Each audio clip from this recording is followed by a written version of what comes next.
Guys आज हम CDS के क्वेश्चन पेपर को सॉल्व करेंगे। ये जो क्वेश्चन पेपर है वो D सीरीज़ का है। इस बार एग्जाम में ये जो अंडरलाइन वर्ड्स हैं इनकी पार्ट ऑफ स्पीच को पूछा गया था। चलिए शुरू करते हैं आज का लेक्चर।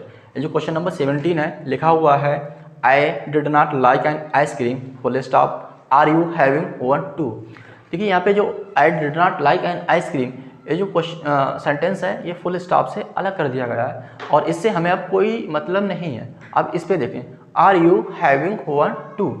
देखिए इसे सॉल्व करते हैं। आर यहाँ पे क्या है, हेल्पिंग वर्ब है। यू यहाँ पे क्या है, सब्जेक्ट है।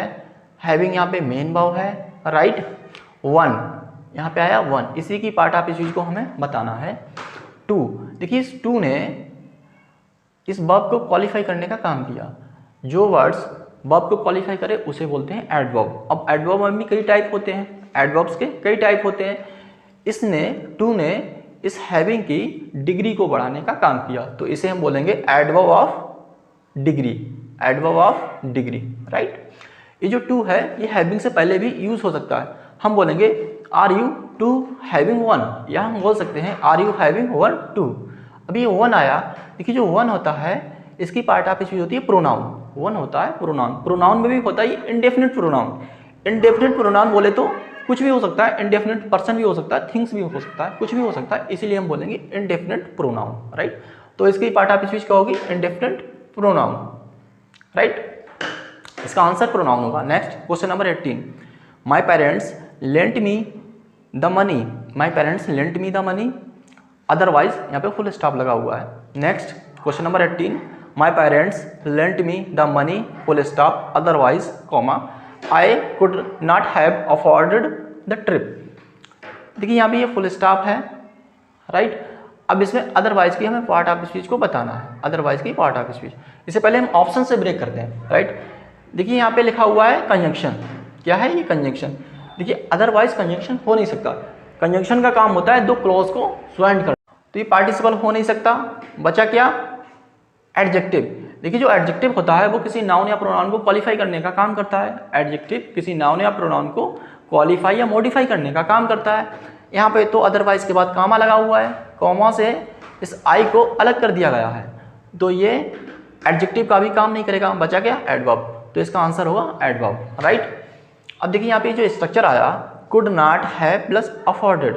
देखिए एक मॉडल के साथ हम वर्ब की थर्ड फॉर्म या मॉडल के साथ हम वर्ब की थर्ड फॉर्म का यूज नहीं कर सकते। इसके लिए एक स्ट्रक्चर होता है model plus have plus B3, right. Models के साथ हम वर्ब की थर्ड फॉर्म का यूज नहीं कर सकते। मॉडल के साथ अगर वर्ब की थर्ड फॉर्म का यूज करेंगे तब हमें हैव का यूज करना पड़ेगा, तो यहाँ पे हमने हैव का यूज किया है। Next question number 19, she wrote me an engaged letter from her prison cell.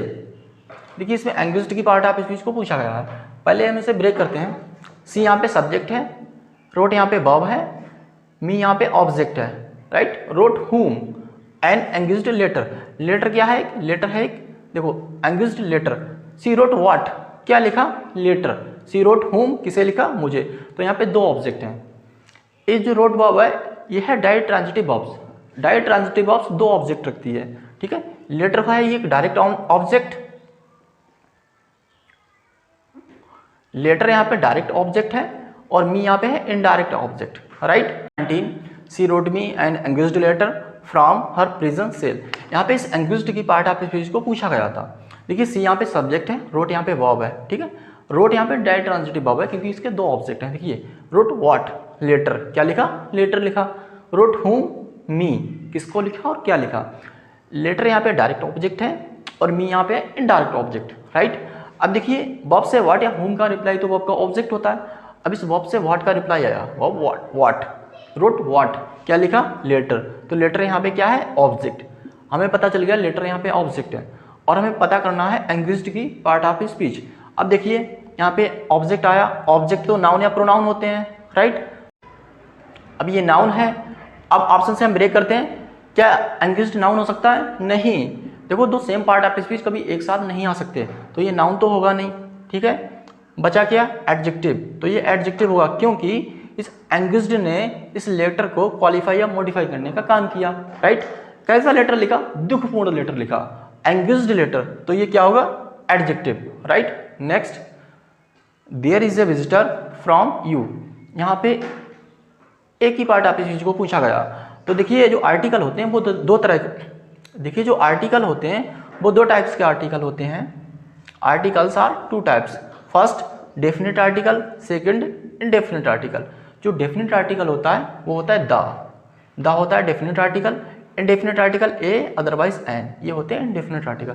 तो ए लगा है तो क्या होगा, ये इनडेफिनेट आर्टिकल, इसका आंसर होगा ये, right. Thank you for watching.